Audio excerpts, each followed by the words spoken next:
So the people that have worked out the money game generally are focused on productivity and making their talents more productive than anything else. Doing more of what they're really, really good at, doing it for more people, doing it at a better level. And the money is a byproduct of that process. And so their means continue to expand, whereas the opposite of that is the means. It's like, how do I spend the least I possibly can, and how do I make my life even smaller to increase this margin so I can save more? And for us, we don't focus on a savings rate. We focus on funding life goals, and your wants are actually very productive if you think about it, right?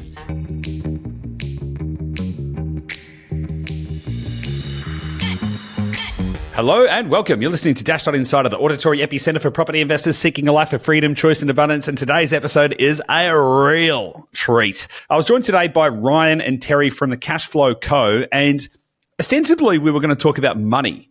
And we started talking about money. We started talking about debt, but somehow ended the conversation in going through black holes. And so to say that this was a journey is probably an understatement, but I've also got to say that it's probably one of the most fun, most interesting conversations that we've had on this podcast in some time. And if you're interested in thinking about the psychology of transformation, how it relates to your financial capabilities to achieve everything you want in life, then this is probably going to be a really great episode for you. I mean, I'd love to give you a kind of bullet point analysis of like, we covered this and we covered that, we covered this, we covered that, but we covered a lot of ground. And I'm personally going to be recommending this episode to lots of family and lots of friends because there's a lot of very valuable content in here that I think will be beneficial to basically anyone at any stage of any journey, because we talk about how to effectively get everything you want in life, no matter what position you are in, and how to do all of that kind of stuff. So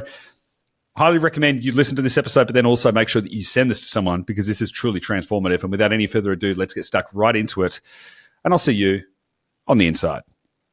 Hey guys, welcome back to Dashdot Insider. Joining me today are Terry and Ryan from the Cashflow Co. Terry, Ryan, how are you? Great, mate. Very well, thank you, mate. Good. Well, I'm excited to have you guys on the show. Our two companies have been doing a little bit of work together, which is pretty fun and pretty nice.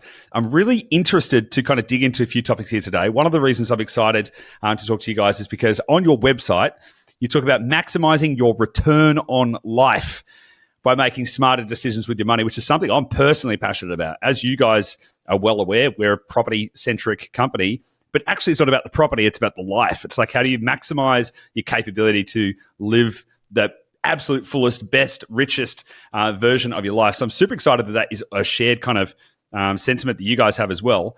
But I'd like to start by just going right in there on something. Let's talk about debt. A lot of people think debt's bad. They're like, and just a little funny segue. And I'm not giving you guys much chance to get a word in edgeways right now, but just bear with me. I was trying to use ChatGPT to create a content outline for something I was working on. It was basically like how to become financially free before 30 was the kind of like thing. And I was just playing around with ChatGPT. The very first point that it came up with was avoid debt, basically. And I was like, wrong. That's not how you do it. I was like, incorrect, ChatGPT. I'm like, more debt. Anyway, so I want to talk to you guys about debt. Why is debt good, and where do you think people go wrong with it? Look, I think it's probably the biggest inconvenient truth of the finance system, and it's one of the biggest backward things you learn, and took me a long time to unlearn.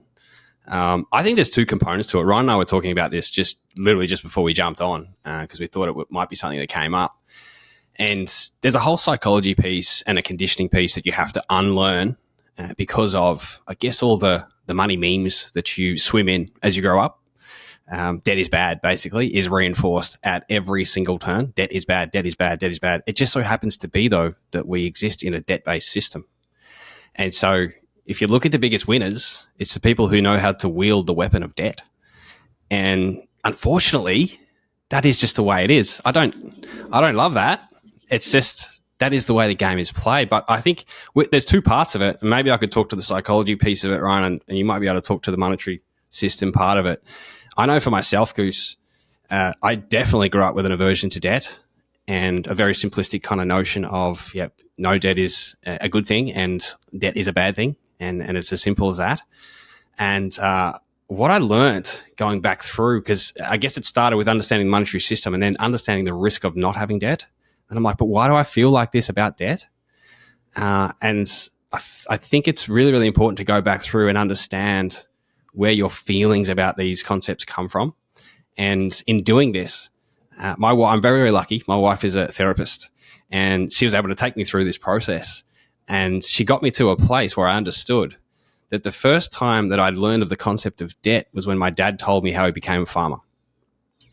And he told me that he was 16 years old and he was in high school. And his dad showed up to school, walked into his classroom and said, "You're done with school. You're now a farmer. I just took out $1 million loan and you've got to work off this portion of it. That's your job." And I forgot about that completely. And I never really thought about it until I went back and understood this. And I realized that was the first time I thought debt controls you. Dett's this sort of thing that creates this obligation, and it walls you in, basically. And so that feeling is then reinforced by all the education. So you read all the popular personal finance books, the Dave Ramsey's of the world, the Ramit, same thing. It's always debt is bad, debt is bad, debt is bad. But if you actually continue to educate yourself, what you understand is that if you don't have debt, then you'll pay the inflation cost. And you cannot save your way to wealth in a debt-based system.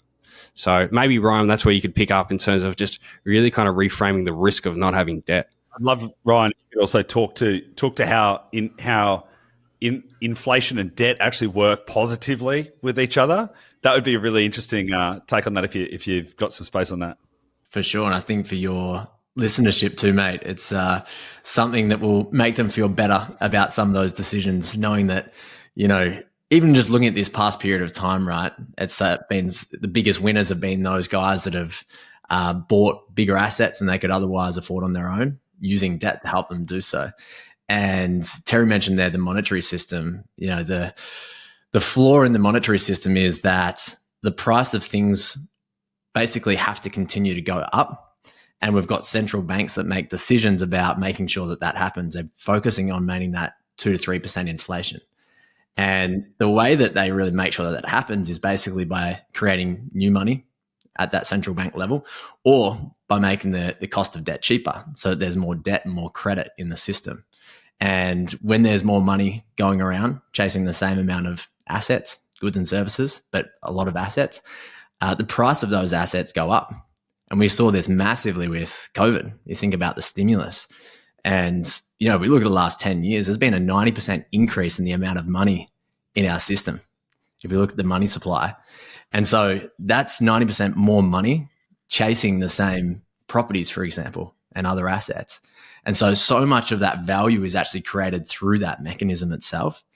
And if you think about, the actual taking out of debt as an investor, for example, is basically you're saying, let's say I'm saving $100,000 a year. Instead of buying $100,000 this year at today's prices, the property at today's prices, for example, and then next year buying $100,000, but the price of that property's gone up by 10%, for example, and you're only buying $90,000 worth at today's prices, and then $80,000 the year after, $70,000 the year after. So future savings buying you less. The using of debt is saying, what if I brought forward, let's say the next 10 years worth of future earned savings into now and bought that at today's prices. And instead of paying the inflation cost, which is the opportunity cost of buying more or buying less at future prices, buying at today's prices and paying the cost of debt instead. And ultimately, the cost of debt has been less than inflation. If you look at the last 10 years, it's a difference between, an average of 9% on inflation versus an average of, 2.5% to 3% on Sorry, cost of debt. hang on a second. Average of 9% inflation. What are you talking about? So this is more talking about the money supply. Obviously, the inflation numbers of CPI is a little bit different, which is cool. You're talking about you're talking about monetary inflation versus like CPI inflation. So cool. Got it. That's it. So it's more about the price of things going up, and that's kind of encompassing, price of properties, for example, as part of that. CPI, Consumer Price Index, is more price of, lettuce and grapes. Whereas if you look at the actual increase in the supply of money, it's been a lot greater. And so that's your money in the bank buying you less in the future. And if you've got 100 grand now, it's only buying you $90,000 worth next year, 70,000 the year after, and so on. It's super interesting, isn't it? Because it's like, so to simplify this in another way as well, or another kind of reframe for people, if inflation is, let's say inflation is 2% and your interest rate on your mortgage is 5%, what is the inverse relationship between those two? It's like you effectively take the 2% off the 5%, and then your real interest rate is 3%. And so all of a sudden your cost of capital is directly correlated with the inflation rate. And so if your interest rate on your property is 5% and the inflation rate is 7%, well, hang on a second, you've got like a negative cost of debt, which actually means you're actually making money on the debt. And so but that goes to your point around how inflation changes spending power over time, and also how it changes the relationship between the payback of the debt as well. And so that's a big step that people are missing, particularly in the current environment, because like interest rates are up, inflation's up. Oh my God, everything's up and this is bad. It's like, well, net, not really. Actually, it's like pretty sweet, actually, because realistically, I can get debt at X price and inflation is at X percent. Okay. Am I net worse off than I was 2 or 3 years ago? Maybe not. And just another quick point I want to make on that, because of what you mentioned there was the increase in monetary supply versus the total available goods and services essentially forces prices up, which is really interesting, because actually one of the biggest challenges that's causing inflation is productivity per capita. And if we can increase productivity, which is output of goods and services per available human being, we could actually then increase the supply side of that equation, so that we may increase the monetary side. But if we can increase the supply side of goods and services, then that also means that prices don't necessarily have to go as high. And the monetary system, again, is built on an increasing output. And so if we can kind of catch that up, but that's actually one of the big stagnating issues, is that productivity hasn't been able to keep up with monetary supply, which I think is really interesting, because then obviously we've got AI coming in, and that'll be really interesting to see how that can transform the productivity side of things, to see how that might affect inflation and prices in the future. What do you guys think about that? I want to go back to that first point you made around like hectic macroeconomics. I love that. No, you don't, Ryan. You don't. He doesn't like macroeconomics, Goose. Oh, that's great. But like coming back to that inverse that you did for a start, right? So often people are making those decisions around investing based off the cost of living, and really inflation gets. Yeah, it's used in different contexts for different things. And there's a big difference between the cost of living inflation and inflation from the value of money. And, if we look at COVID's a perfect example of that. Cost of living, yes, moved, but the cost of assets massively jumped when there was a massive influx of new money. And so it's your way is kind of looking at it and going, the cost of debt versus the inflation of assets caused by the money supply, which is slightly different from the actual cost of living, which most people are comparing those decisions against. So yeah, it's a fascinating relationship, because as soon as you understand that, you go, well, hang on a second, if the cost of debt is less than the inflation rate of money and assets, then you should always be using debt, because any time that you don't, there's an opportunity cost that exists for you. Yeah. And on the AI point, Goose, I just read an article by Mark Andreessen from Andreessen Horowitz. Did you read this one? No, I'm familiar with Mark Andreessen. Yeah. Yeah, and he talked about AI, and he's like, all the doomsdayers and this sort of thing, and he walked through step by step why he thinks it's going to be the greatest productivity explosion that's ever happened. And he talked through some really important sort of economic concepts. I'm going to butcher them here because it was the first time I'd actually seen them. No one's got to probably fact check it, so you can pretty much say what you want. But the point that he made was everybody thinks that they're going to be out of jobs. But he says if you go back through and you look at any exponential technology, it actually changes the market for jobs. And the kind of jobs people do shifts in a really, really important way that actually increases the real purchasing power of your money straight away, and then real wages over time as well. So he's basically saying everybody's probably got this wrong. And it's so much easier to imagine dystopia, and that's why there's so many movies about it, than it is to imagine a future where, okay, so there's going to be some winners and some losers, but what do the winners look like? It's just harder to imagine that because people don't use their imagination, right? So I think that was a really cool article to kind of, and maybe this is something I can share with you guys, but I would highly recommend it because I kind of came out of it and went, That's a really optimistic view. And it does actually marry up with how things work in history, right? My dad used to be a farmer. And when he started farming, he took a whole family to learn how to get to manage the farm. And when he finished farming, he could do it by himself. Same thing. Yeah, bingo. And I think that's a really interesting point, because without exponential technologies, we actually end up in a negative situation as it relates to employment. So society can actually corrode and start to entropy and go backwards in terms of its economic productive capability, unless we have these advances that suddenly allow us to effectively explode our productivity, which creates more jobs, which opens up a pathway for an expanding society. And, there's a great book by Peter Diamandis called Abundance, which is just a fantastic look at how actually things are not as bad as we think they are. In fact, where progressively things are getting better and better and better and better and better and better and better on almost every measurable metric. It's just that our reference point of available information causes us to focus on, partly because of our amygdala is biased on roughly 200 to 300% biased towards seeking out negative inputs to protect us and keep us safe. We're more biased to see the negative stuff, and also the media is, algorithms and whatever are more biased to feed us the things that get our attention, which tend to be the things that are more sensationalist and all of that kind of stuff. So we tend to paint the world with this viewpoint that things are, ostensibly bad. And going back to your point about the tractor, though, you guys would be familiar with the four kinds of leverage: capital, labor, code, and media. And it's really interesting because, when we actually look at that example, like to farm, we used to till the fields. There used to be heaps of people working out there, digging by hand and doing all that kind of stuff. And then we actually managed to use capital to be able to expand our labor capabilities. So you start to apply leverage, which actually expands the productive capability. And this is exactly what debt is. It's, it's called leverage, but people don't think about it in the actual truest sense of what that means. It gives you the ability to expand your capability to do so much more. There's a great book called The Debt Millionaire by George Antone. Have you guys read that? Yes. Yeah. Fantastic book that I recommend everyone check out. So talk to me then about actually, let's zoom out a little bit. What do you guys do? How do you guys help people? And I'd love to then tie that into this debt conversation as well. You want to take that, Ryan, or do you want me to take it? Go for it, man. Yeah. So what do? We teach people and train people on the skills and smarts that we probably all should have learnt when we were 12, 13, 14, 15, all the things that I wish that my parents or my teachers or somebody sat me down and said, this is money and this is how it works. This is how to work with money to get more of what you want.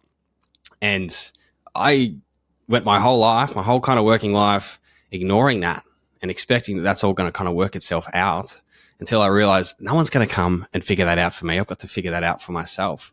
And on the other side of that, Ryan being a big part of this process, it really just kind of stuck out to me that, it's a tragedy, I think. And I just saw an article this morning that Australians read more personal finance books than anyone else in the world, but we're still struggling with financial literacy. So something's not going right there. And for us, we sort of work through and using our backgrounds, myself from a coaching background, adult learning, management consulting, teaming up with Ryan with the technical side of money, we wanted to kind of team up and see if we could do money differently, see if we could teach it in a way that actually normal people can understand, because the finance industry does a fantastic job of shrouding it in mystery, using their big 6-syllable words and acronyms to talk about actually quite simple but profound concepts that can improve your life. I love that. Why don't we dig into some of that? Because I'd love to know then, let's start cracking open the can based on what you know, based on the people that you help, based on what you've seen. What are some of the biggest shifts that we can unlock for people in how to think about money? Because I, by the way, I agree with you. In case you can't tell, I really love money, economics, all that kind of stuff. I love getting really nerdy with it. But what I actually really love about it is when you start to understand it, you start to understand the elegant simplicity of it. And it's like, oh, okay, this thing does that thing like that. Huh, sweet. How can you? I think it's the best idea we ever had, honestly. What is it other than the world's greatest social network that you can plug into? Because every transaction is a message from me to you, right? If I do business with you, Goose, I'm basically saying I value what you're doing for me more so than the money in my pocket. Now, that's a message. That's an important message. And that's how the world got to get along. And the more we started to use money, the more we got along, because we could actually trade and we could cooperate. So we didn't have a universal language, until we had money. Yeah, I like that. So aside from it being a universal language, what are some of the biggest shifts we can start to crack open for people? I think one of the biggest mistakes that people do is they separate money from what money gives them, money from life, basically. It's like, this is something on the side that I need to kind of tick away at. It kind of just happens in the background. It kind of gives me freedoms, or it doesn't, or it limits me. Or for many, it's just something that basically stops me from doing what I want when I want. And, I think one of the biggest challenges is actually helping people see the role that it needs to play in the life that they're building and attaching a lot of meaning to it. And for us, I know, future pacing, being able to tap into an imagined future state, a future that's worth working towards, and then connecting the role that money needs to play in that, and the role that investing plays that in terms of, expanding your purchasing power so you can buy more of it, in terms of creating the income so you can live more of it. Seeing and tightly coupling those together, because, we see that money itself is meaningless. It's, wealth isn't about having more money. Wealth is about having more of what you value. And it's how you transfer money into value for yourself that you create that wealth for yourself. And so I see that as one of the biggest issues at the moment, where it's like it gets pushed off to the side. I'm trying to live my life and do this thing over here, but money's over there saying yes or no, basically, instead of really tightly coupling those and then just, gamifying the experience, making sure that it's a game that you enjoy playing. So many personal finance books, for example, will always teach you to automate money, get it set up on the side so you don't have to think about it. So you tick away with 20% savings rate or something like that, but you lose the ability to enjoy the game that you're playing, which is the life that you're building. And, we love, one of the biggest things is like creating incentives and rewards into the way that you're actually making decisions with money, and making that so much fun that you just love coming back and stepping into that. And the confidence and the empowerment that comes with doing that as well. I love that. There's a bunch of stuff that you said that I want to pull on threads. Sounds like you read a bit of Joe Dispenza, the way you were talking about future, stepping into the future memories and all of that kind of stuff, painting that vision of the future. Personally, Terry, you might have you? I haven't, but I actually literally just downloaded a book of his 2 days ago. Yeah, nice.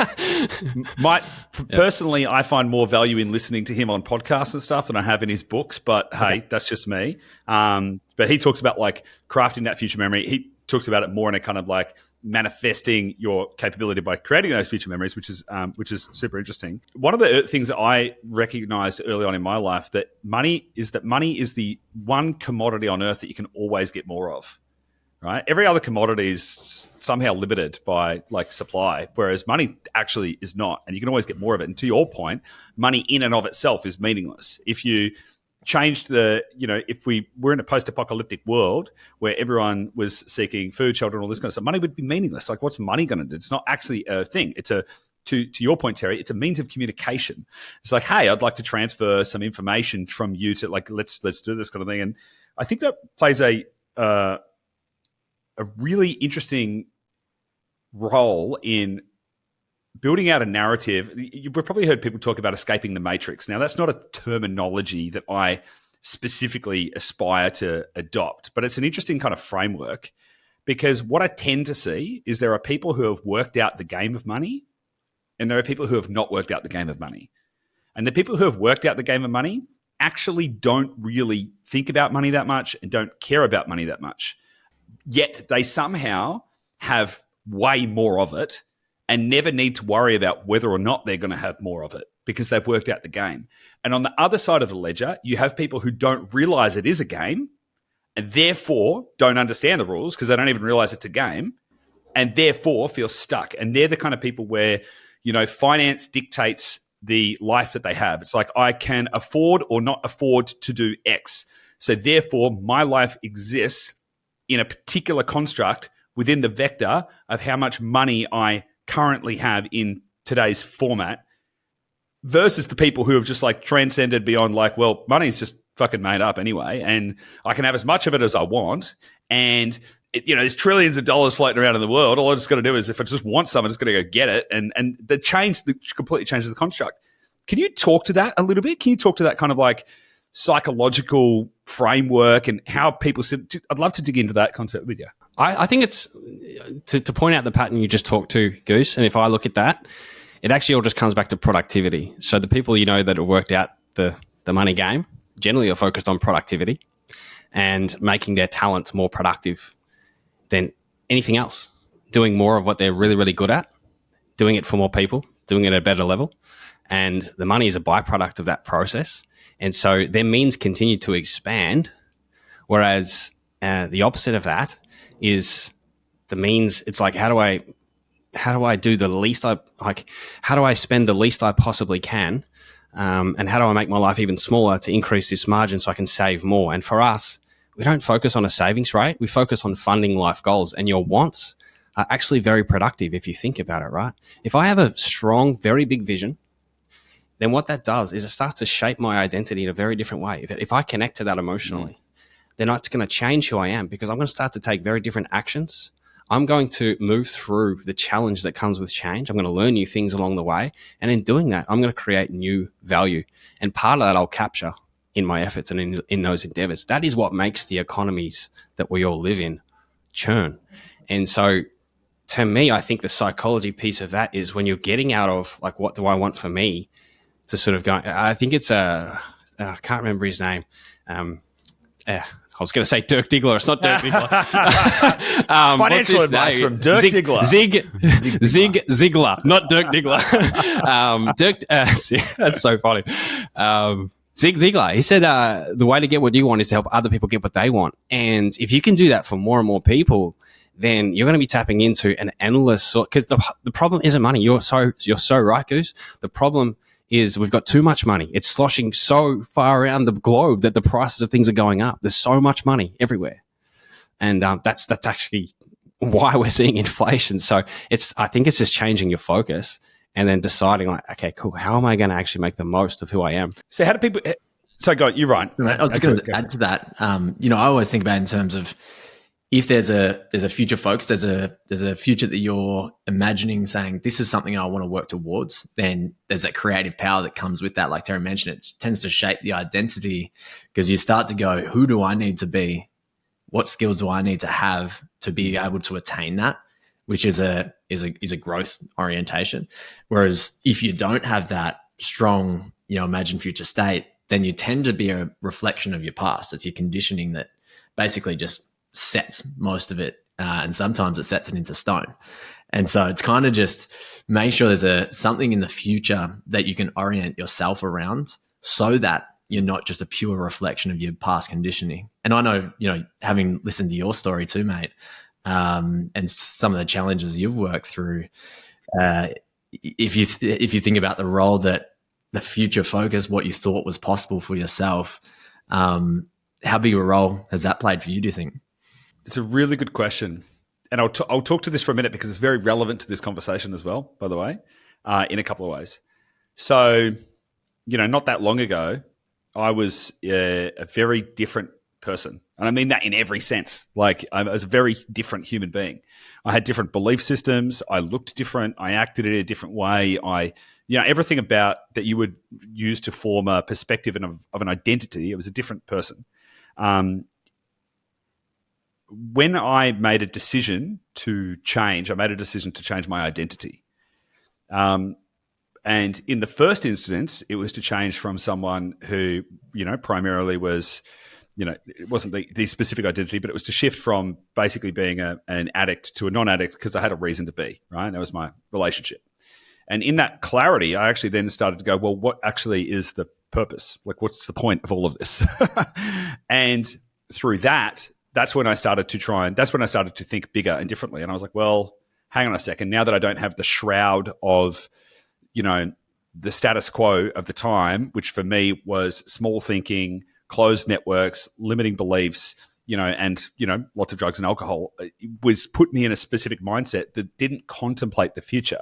Like, it didn't. And in fact, if I actually reflect on my 20s, that was almost by design, because I broke my back when I was 14, and I suddenly realized, hey, life could end at any moment. So I was kind of like living for today. Like, and that was so my vector of time was so short that there was why would I bother planning for the future? And then when I lifted that shroud and kind of changed my mindset and my identity on that, I went, well, hang on a second. If I play my cards right, there could be a lot of time here. So what does that look like, and who do I want to be, and what's important to me? And then, several evolutions of identity had to evolve for me to become the person that I am today, which is fundamentally a different human being. And it's really interesting tying this back because recently I've been producing more content, which has spoke more about my personal story and business and finance and all of these other kind of things. And I've had more people reach out to me from my past life than at any stage before, right? So we've done all this crazy property stuff and it's been awesome, but none of the people that I used to hang out with, they all think that that's like real estate. That's for grimy, elitist, they're not into it. But then when they could see the transformation, they've also, not all, but there's been a number of people who've reached out and sort of said, hang on a second, how do I get from here to there? I need to know, how do I get from here to there? This is really interesting because I don't know how to answer that really, really well. And I'd love to know if you guys have got any specific tools or you've come across, because I want to help as many people as possible. And I've got people that I'm like, well, firstly, you need to work out where you want to go in life. And secondly, you need to realize that you can pretty much have whatever you want within 3 to 5 years if you just decide what it is and go after it. And in order to do that, you need to decouple from a whole bunch of limiting beliefs that you currently have. But that's a shitload of stuff to try and wrap your head around if your whole worldview is very small. So what advice would you give me to be able to help those people transgress that journey? Yeah, I think Terry will speak better to this. I'll just add a point in before you do, mate. You might have heard or read the book Psycho-Cybernetics. And, great book, yeah. Cybernetic brain, the ability for it to be a problem-solving machine, but it first needs data points, somewhere to anchor upon, and having that imagined future state. It's interesting how trauma and near-death experiences can very much get in the way of people allowing themselves to imagine themselves in the future. And I've observed just personally, with clients we've worked with, when there has been, especially in relationships, maybe one partner that goes, there's a future that, I just don't even know if that exists. And so there's this very difficult tension that exists because one is like, I see a future. The other one is like, we could die tomorrow. And you make your decisions based off that. And those that have a smaller time horizon that exists in front of them tends to make decisions that are more, obviously focused on right now, and decisions that don't necessarily compound with time. So it's really fascinating to kind of observe. Yeah, can I just jump in there? And Terry, I promise you'll get a word in a second. But like, That's okay. I'm loving this, mate. I fucking love this conversation. It's actually a conversation that I've been having a lot with Gabby recently for a variety of reasons. And my specific point of view is that you need to have absolutely both. You need to absolutely realize that death is imminent, right? Anything could happen. And also you need to act like you're gonna live forever to a certain, or at least to an old age. And so it's the beauty of impermanence that drives the depth of experience that you get to accrete out of life. And if you focus just on one or the other, then you're going to be in the wrong place. But it's this idea of like, yep, got it. I could. Man, firstly, none of this exists anyway. Secondly, it could all stop existing in the context of my personal reality at any moment. You don't have to get sick. I could walk down the street, get hit by a car, bang, done. And also, I may live to be a really long age. So how do I optimize my human experience to accrete the most tremendous amount of value out of this so I don't ever have a regret? Like if I walk down the street, get hit by a car right now, I'll be like, fucking loving it. I killed it. I crushed it. This is so good. And if I live to 100, I'm going to have the same feeling. Yes, I smoked it. So Terry, over to you. What do you think about it? I'll just add to that point before we talk to the transformation question. And I want to actually, would love to kind of work through your experience through this too in a sec. But something that I've been doing, I learned this from Ben Hardy, that works unbelievably well, is I go to the gym sort of 3-4 days a week, and I've cultivated this habit where I'm like, on the way back from the gym, I am going to pretend that I I'm 80 years old and I get to time travel back to my family on this morning to live this moment right now, today.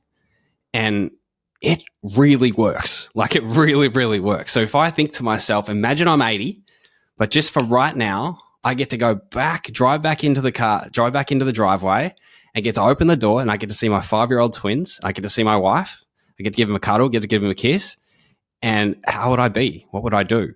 And that is one of the greatest state shifts that I've ever come across. And I read it in a book from Tom Hardy. Sorry, not Tom Hardy. Oh, God. Ben Hardy's the guy. And in terms of like enjoying the present, that's been something that really, really helps me. And I think what you're talking of gratitude, to, right? Like what about the quickest possible way you could get gratitude? Overwhelming sense of gratitude would be that, right? Oh, it's huge because it just causes you to value what you have so much right then and there. But then in the context of what you were saying, the shift being then like, okay, but now I need to manage the resources I have, which is my time, talent, and money. Now I want to think long term. Now I want to think real long term. But if I want to manage and make the most of my actual time right now, then it's going to be a shift into some sort of perspective shift or frame shift like that helps.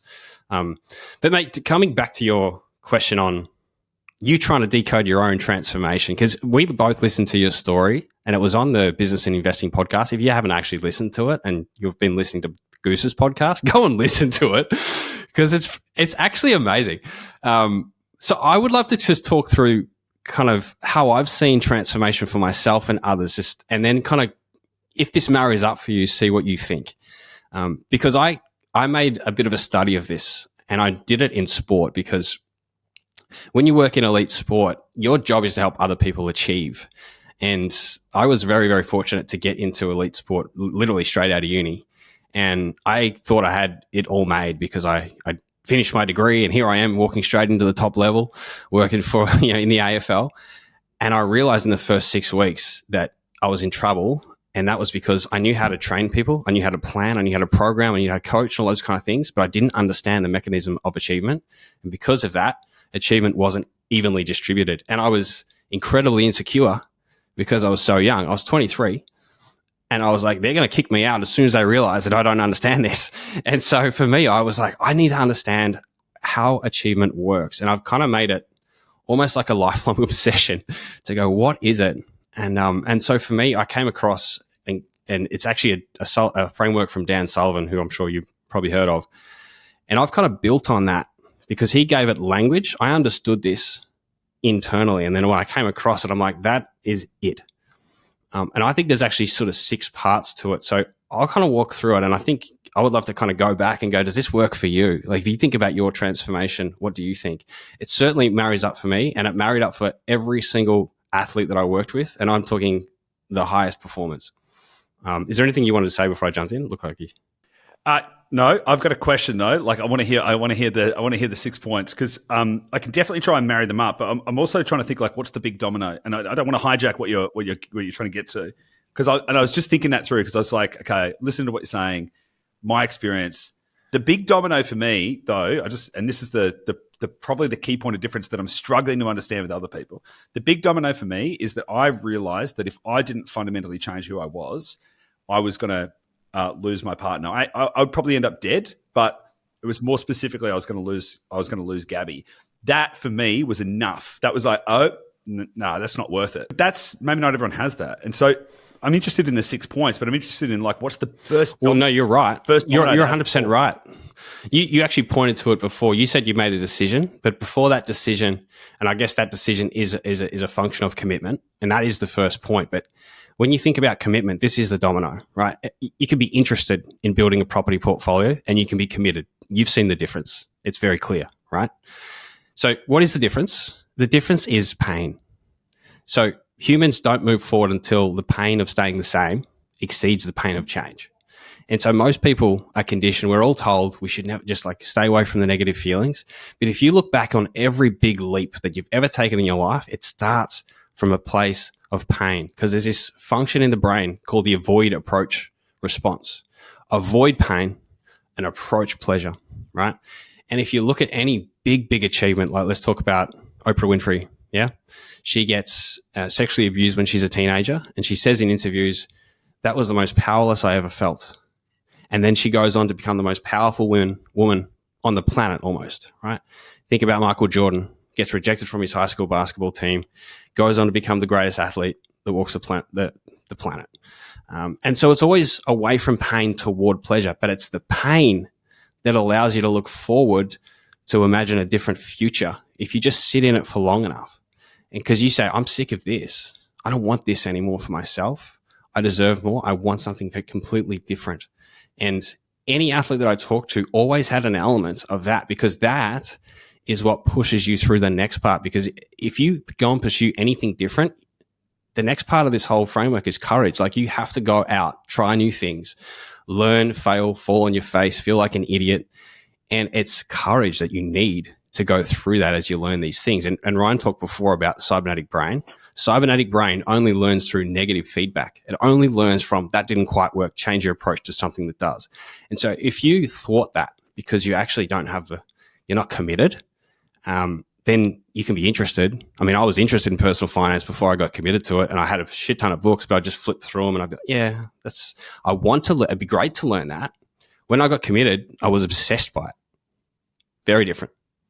Does that sort of marry up for you? I think it's really interesting. I think it's super interesting, and definitely I can see some similarities. What I think is interesting about the courage one as well is because it's the fear of failure, right? It's the fear of change. If I walk this path, which is unknown to me, I don't even know what kinds of things could go wrong, and therefore how can I prepare for them? And therefore the likelihood of failure is imminent. I don't even know I can't even measure the risk.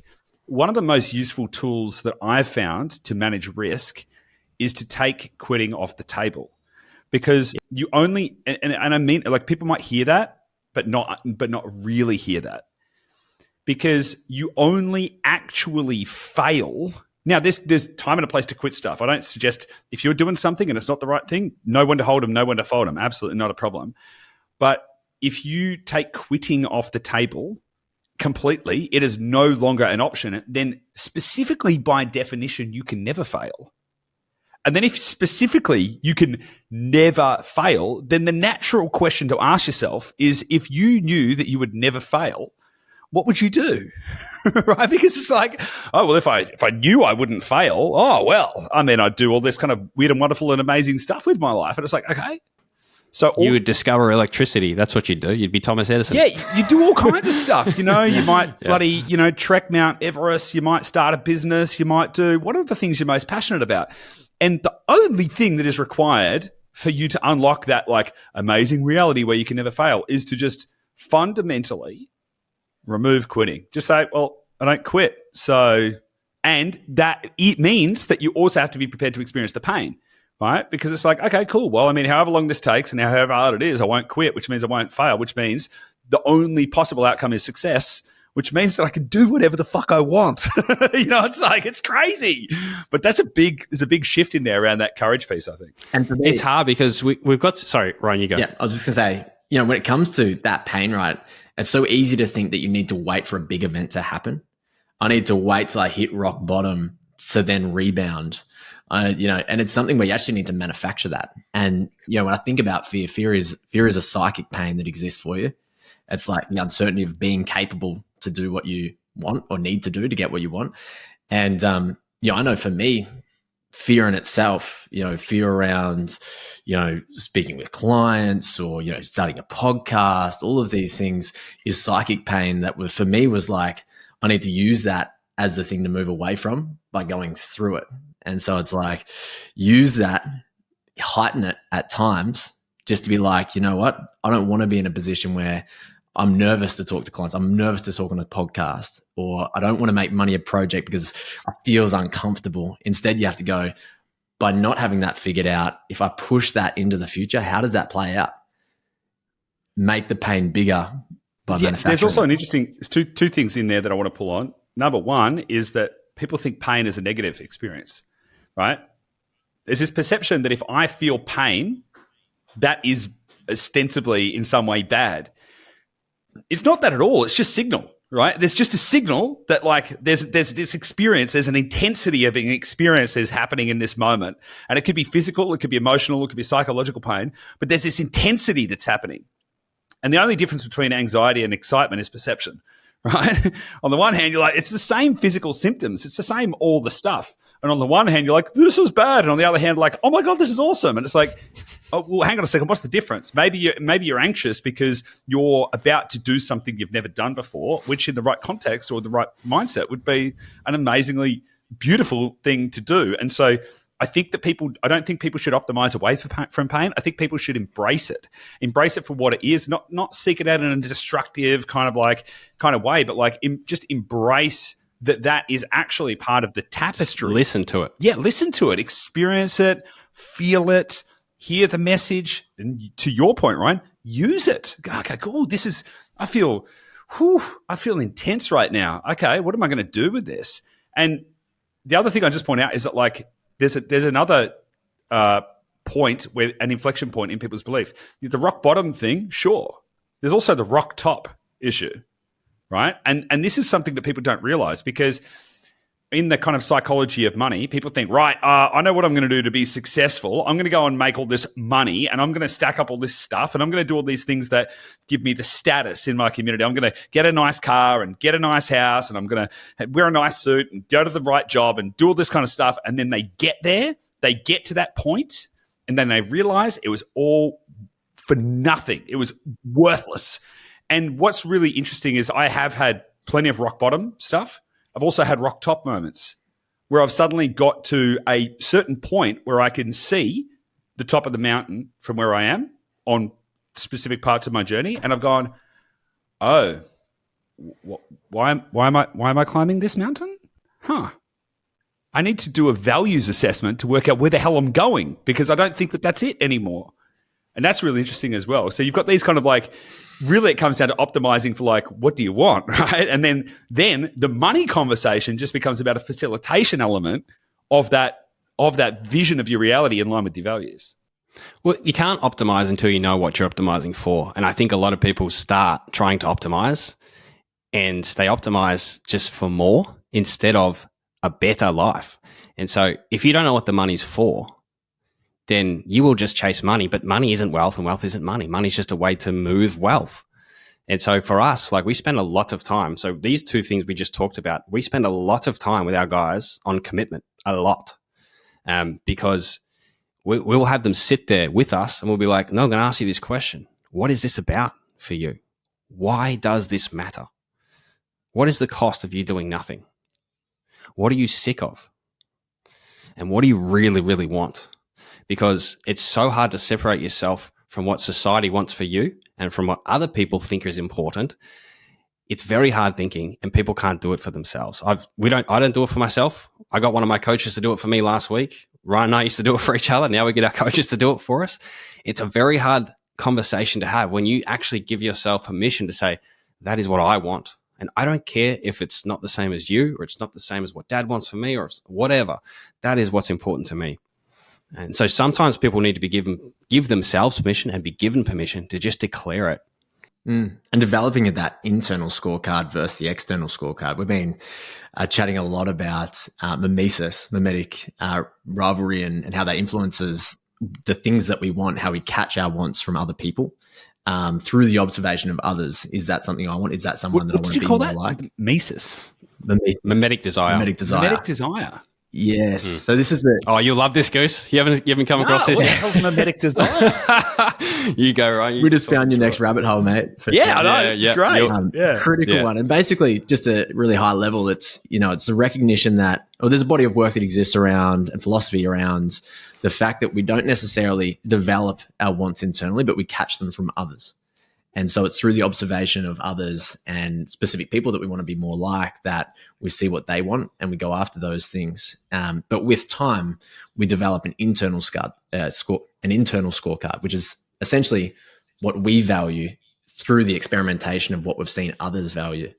And it's kind of the stripping away the signal from the noise because it's so easy to have those external points of reference to say, and this is how most people measure progress financially. It's like, how am I going against the people my age? How am I going against my mates from school? How am I tracking against, or, am I at where I should be at this age? And all of these are external reference points looking outside to compare what's working for where we're at.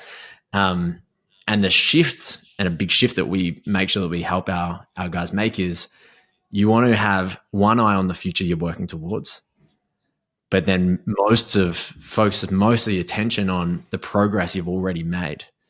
And so it's all about celebrating the wins that you've done, showing yourself that you are capable of change and the things you've already achieved so far, and using that to feed, because progress is the most potent motivator that we have, to see that what we're doing is working, and measuring it based off an internal point of reference as well.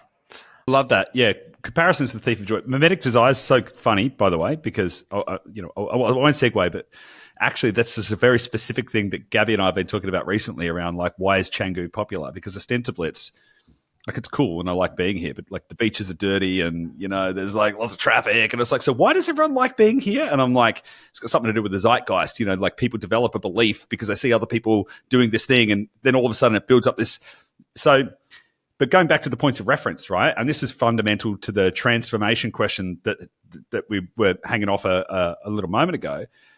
I think about how that impacted my specific journey, because what I had to seek was evidence that the things that I desired could be true, or perhaps that I was okay where I was. So, a very simple one is like Colonel Sanders was like, whatever he was, 80 years old or something, when he even came up with KFC, and then he got rejected 1,000 times or whatever it was before anyone even licensed the thing from, okay, he was old and really unsuccessful. Okay, well, maybe I'm okay at 30 years old, when I kind of started this journey. And thank God he figured that out, because Ryan should own shares in KFC, I reckon. I just built my new home, mate. It's a damn trap. Oh, nice. But it's like developing those points of reference, right? So, because I think that the anchoring is actually really, really useful, because it's like there's a big step from I'm in this current state. Firstly, there's the identification. There's the, hang on a second, the construct that I'm in financially and emotionally and everything like that is of my own making, and it doesn't have to be that way. There's the identification of the cage. Like, that's the first kind of step. It's like, oh, hang on a second, I'm in this thing and I don't need to be in this thing. Then there's the okay, well, I'm going to get out of this thing into another state of existing. Then there's the fear, right? There's I'm going to fucking die.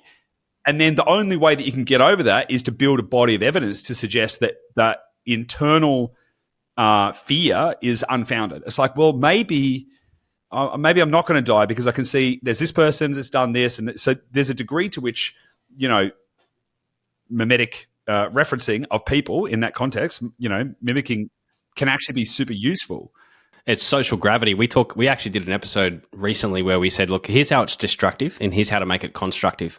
And we made that exact point. There's actually a really, really interesting research on curing people of snake phobia, and doing it their whole lives, devastated by snake phobia, curing it in 2 hours, purely by watching people like them that they identify with at all different levels go through, just like touch, like look at a snake, touch the cabinet, put their hand in the cabinet, pick it up, play with it, and they're just like me, and I'm watching hundreds of people just like me do that thing. What is it about me that I can't figure it out? And so then they give them the chance to go through the same steps. They do it. They cure it in 2 hours. So you're right. Yeah. So what it's not negative, yeah. Yeah, what tools can we give people to help develop a point of reference, though? Because I feel like what we are starting to do is we're starting to just gradually tease out this pathway that people listening to this might be able to follow. So, like, how can people transgress that step, or is there a way that you would advise people to do that?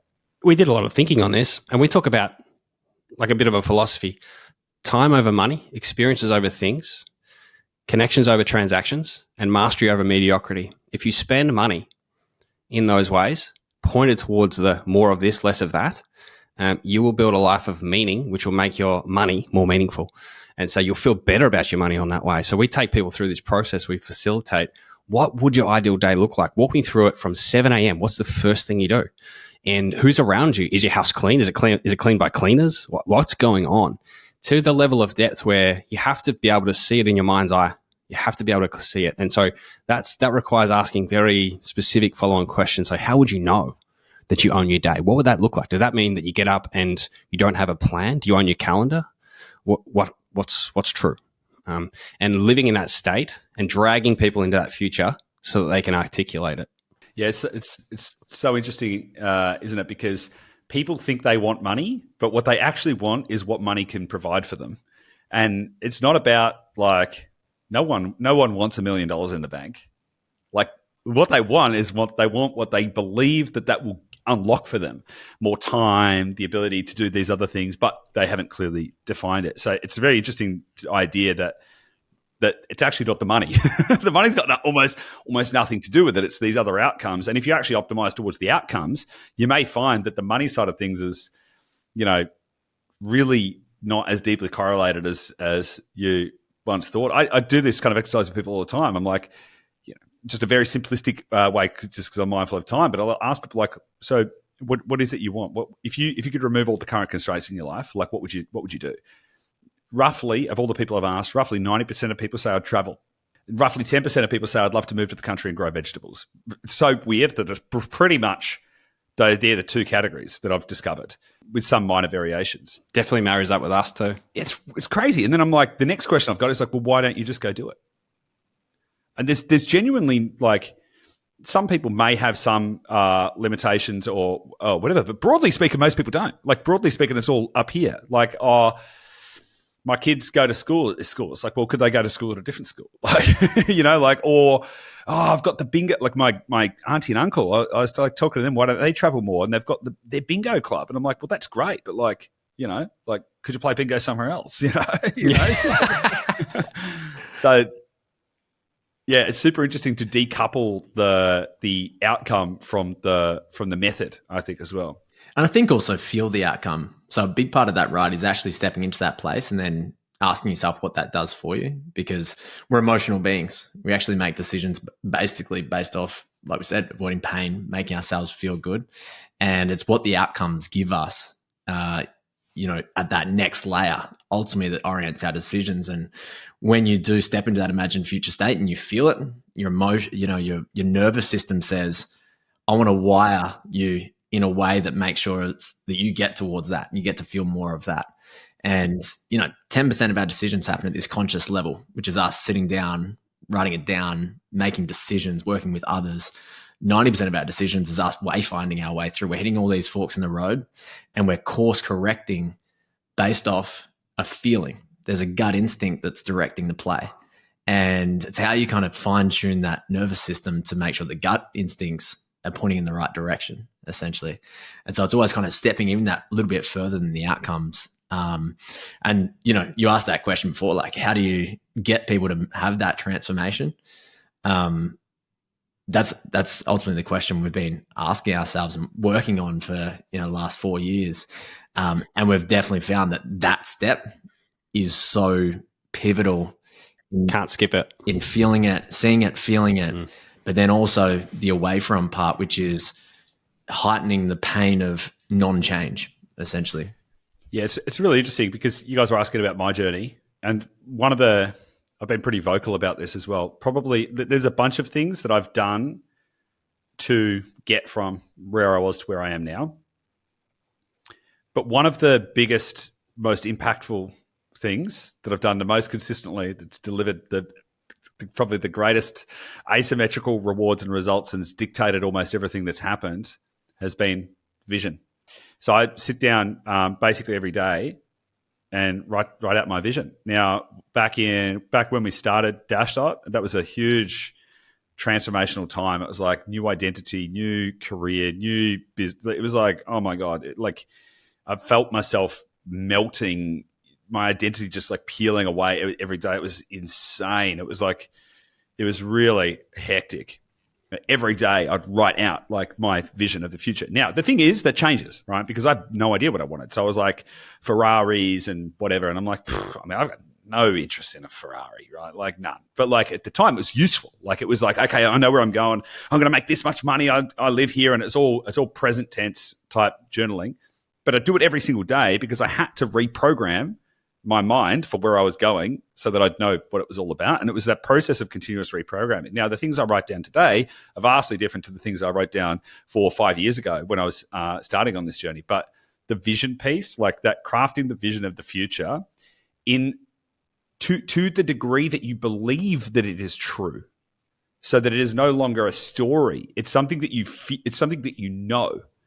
When you get to a place when you know it, when it becomes a known fact, not some ambitious dream that you might have, and if I could one day achieve this, I would feel great. It's like when you get to the point where you already know that it is true, that is the thing. That is the point that things start to appear. You suddenly start arriving at all these like crazy places, and you're like, oh shit, that's pretty quick. So I agree with you. Like if you can get people to create these like transition, it's a big identity breakdown. It's like it's a reality breakdown. It's really rewriting your fundamental personal thesis on reality, which sounds like a pretty hectic first step to try and manage your money. It's really hectic. But it's when we ask people at the end of our program, what's the one thing we should never take out? The thing they always say, never take that first session out. Because without the first session, the juice has to be worth the squeeze, right? It has to be worth it for you to go through the next parts, which is like you building the systems, the structures, the skills, the habits that you need to learn to be able to make those things happen. So, we talk about commitment, courage, it's capability that happens after that. Then you become confident because you're now capable. And then once you're confident, this is what I figured out. If I can get you to confidence as quick as possible, then consistency happens and compounding is a result of that. Because once you're consistent, game over. I don't need to motivate you. You're done. You are good. And so for us, it's how do we move people? How do we walk people through that kind of messy middle part as quick as possible to make it more possible? So a lot of it is around social, the community. Like, what are people doing? Like, have a look around you. That person's just like you. She just retired last year. Those are the kind of things that really, really help to break beliefs and build new ones as well. So it's such a social thing, but it's also a very personal journey as well. Yet consistency plus time equals whatever you want, basically, is the maths. As long as you just keep going and, take positive actions, not just the same repetitive stuff, like you get you can't be bad forever. Like you're going to learn. Yeah. You're going to get better. Yeah, that's it. And all of those stack up. So it's just like, if you're just able to be consistent enough for a long enough period of time, anything that you're after, you'll get it. Do you want $1 billion? It's really interesting. And I know we're way over time and we're going to wrap it up in a second, but I was listening to an interview with, specifically relevant to this point, with Sam Parr, who founded a newsletter called The Hustle. Now, The Hustle was an email newsletter and it sold for, several, like 10, 20, $30 million, something like that, right? He sold it. There was another company that started a newsletter right about the same time and they were rivals. This other company was called The Morning Brew. Now, Sam Parr sold The Hustle for an undisclosed sum, but it was something around the sort of 20 million-ish mark. And he did all right for himself. The peers, Morning Brew, they kept going to the point that they sold a portion of it for 75 million, and it's now doing like 150 million in revenue. Just a couple of years later, like not a decade later, like 3 years later or something like. And I was listening to this interview with Sam Parr, and he's like, "It's really that goes literally like we were exactly at the same place. I stopped, they kept going. That's what happens if you keep going. Like it's like, oh wow, that's awesome. That's compounding. It's not linear. It's compound and it's exponent. It does hit inflection points, and we've seen it. Like it's crazy what some people can do. Particularly when that vision's super, super clear, because you start to realize if I just reconfigure things, here's the way my money life sorted out. If we could just reconfigure it to make A, B, and C true, then all the decisions that we talked about and all the opportunities and choices that we wanted in the life that we designed, they're actually available now. So why aren't we doing that? To your point, why don't you just go do it? I think if people just don't get to that point of capability where they start to have the awareness of like how I'll actually make that happen. This is where the logic comes in. This is where the problem solving, the cybernetic brain is all kind of calibrated around, well, how do I solve that puzzle that I created, that big picture? How's that going to work? You don't have to figure that out on day one, but you will figure it out over time if you're consistent. That's a good mental mistake to call out. That is for most human beings, we draw a straight line out into the future, and that straight line is it tends to be a picture of falling short. And so there's this disheartening feeling that comes with it. It's like, why even bother? And so you don't even get to the confidence part of that, those stages, if you like, because you've already written yourself out of the game. And so it's a mental mistake that we make time and time again. And the great thing about investing is you learn about compounding, and every investment, investing in yourself, investing in your business, investing in other people's business, in property, it's an exponential line that draws into the future. There's a compounding line. And so it's only through experiencing that first, though, that you can believe it. And so this mental mistake, great thing about podcasts, things like this, is you try to help collapse the time to have that insight, that realization, try to share that so that you can borrow from the future, either your future or someone else's path further along into that future, to be able to borrow that to make yourself take the action now so that you have the time to let it compound. Can I ask you one question? Yeah, Goose? you can ask me anything you like. So, amazing. So we've been talking about like where people get stuck here, right? The courage part, and you talked about how like when you create this big vision, you're changing your identity. I think the brain conflates certainty with safety, and when you're pushing towards the unknown, your brain is going unsafe. Okay, and so you're letting go of all this who you were. How did you work your way through that? Because I think this is what stops people. The answer is probably not going to be the answer that people want to hear, but you've got to be prepared to die.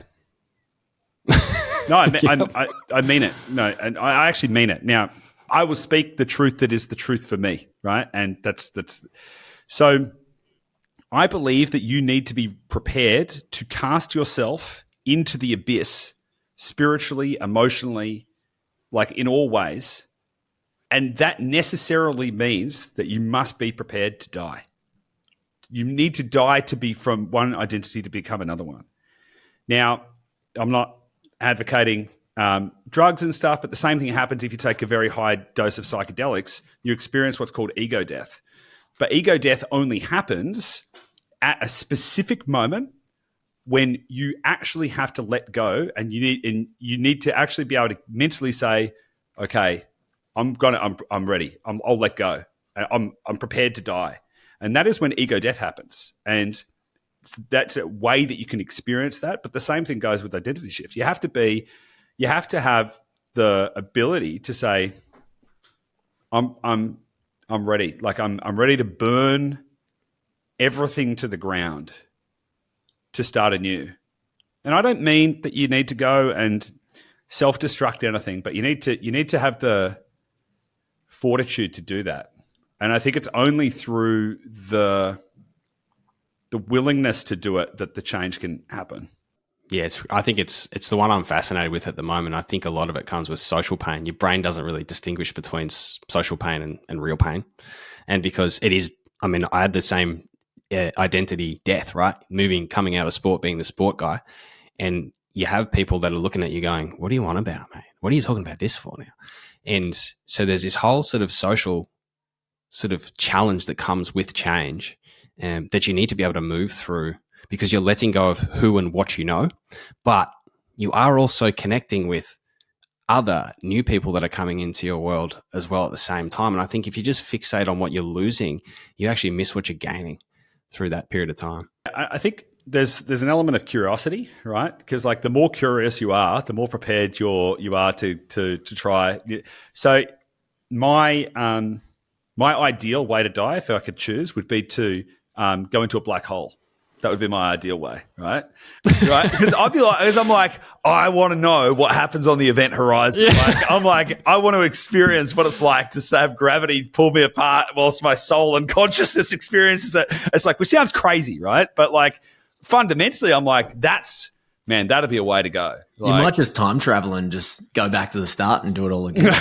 Yeah, totally. Yeah. It might be the clue. Totally. But like that idea, right, of passing through an event horizon, right, to be what's on the other side, like that holds true in this context. It's like if you're stuck in a mental frame where you're trapped in limiting beliefs and all of that kind of stuff, you need to